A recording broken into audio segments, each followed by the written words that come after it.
Day mga ka-story. So back to tindahan na naman tayo. At ito ang ating inabutan sa ating store.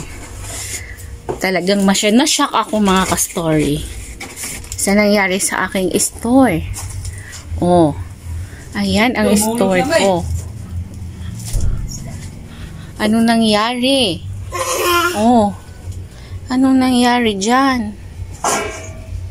Walang laman. Nasaan ang laman? Ayan, lumiit.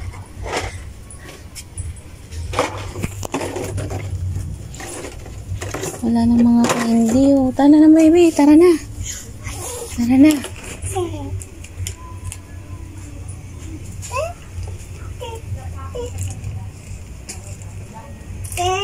Mentos Be Fresh. So, ayan. Walang mga laman siya. Judge. Yung mga candy. Yan, yung mga sabit-sabit na wala. Mga chicheria. Hala, kanton. Kaya malayas. Baka yung kabila. Yan. Ayan, oh. Daming wala. Shocking talaga to. Shocking.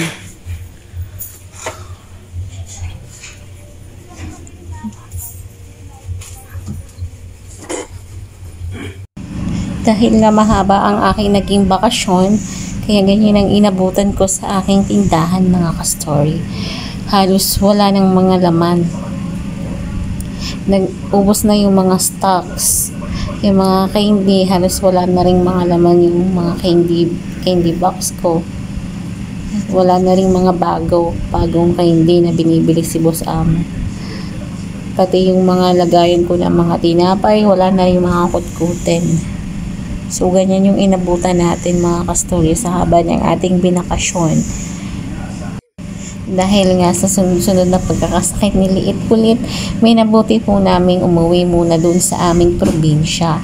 Kaya iniwanan ko na lang muna si Boss Amo sa pag-aasikaso ng ating tindahan. At ganyan nga yung nangyari. Hindi siya masyadong namamalengke. Dahil wala ngang magbabantay. At umaasa lang siya sa mga deliveries.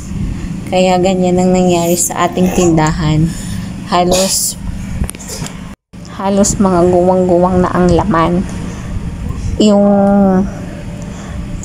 papunta na, yung parang papunta na mga ka-stories.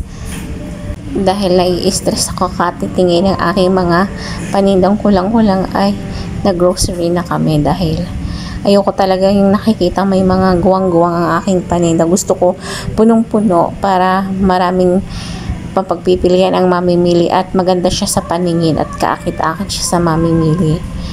Kaya kailangan nating punuin yung mga chicheria, yung mga wala na yan. Kaya bumili na ako ng mga chicheria, yung malalaki, at yung mga iba pang mga kulang, mga ka-story. At natigil din pala ako mga ka-story sa pag-update ng ating sari-sari store kasi nga nasa Bicol ako kasama si Liit Kulit. Kaya ngayon na naman lang tayo nakabalik sa YouTube world. Medyo matagal-tagal ako nawala mga ka-story, almost 1 month. So ngayon pa lang tayo mag-update ng ating YT channel and ng ating sari-sari store na ang inabutan ko nga ay kulang-kulang na paninda. Bungi-bungi para bang pawala na.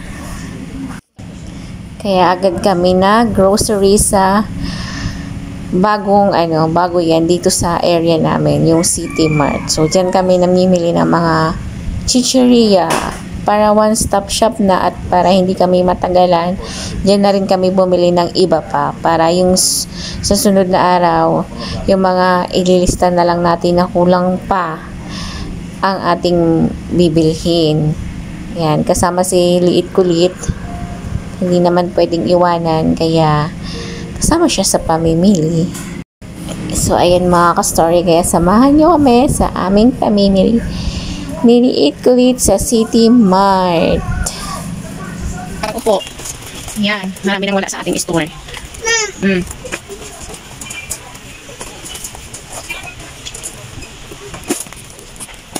Teka. Pili pa tayo. Ano pa yung ipiyan? Ayan o. Yan. So, ito mga ka-story. Ba, ano bang nangyari sa batang ari? Humiga na, oh. Magic flakes, wait. Ay, banaan.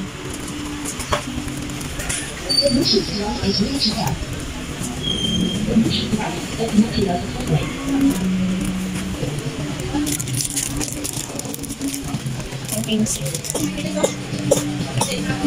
Oh! May choco.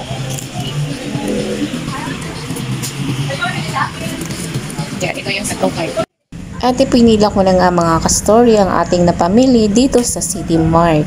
So, hindi pa siya masyadong gaanong matao dito. Yun ang kagandahan. Pag hindi siya masyadong matao kasi mabilis tayong makakauwi mga ka-story. So, tanghali po yan. Kaya hindi masyadong matao. And tayo lang yung nakapila.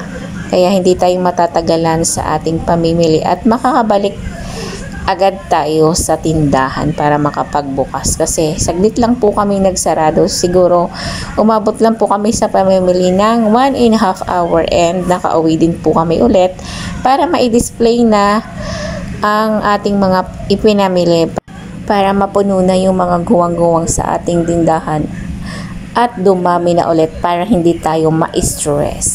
Kasi na-stress ako mga ka-story pag ang nakikita ko ang aking mga tinda ay umuunti na. Gusto ko marami talaga. Yan na muna ang ating pinamili sa ngayon mga ka-story at bukas sa palengke naman tayo mamimili ng mga frozen and mga ibang condiments, sibuyas, kamatis, bawang at luya, mga ganun mga ka-story, mga sangkap sa bahay. And then mga plastic glass, tapos iba pang binibili sa palengke. So ngayon grocery muna tayo para mapunuan na yung mga guwang sa ating store. So ayan lang mga